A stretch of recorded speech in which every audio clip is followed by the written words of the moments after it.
Today I'm talking about call to action buttons, one of my favourite topics.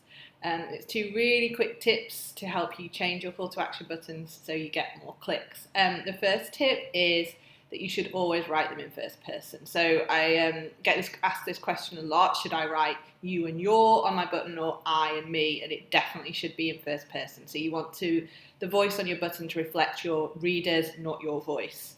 And the second tip is to, when you're thinking about what to write on your button, think about answering the question, I want to. So if you want your reader to download your ebook, which is Healthy Eating Habits, you think of the answer to the question, I want to. So what do those people want to do? They don't want to download your ebook. Your button should not be download an ebook.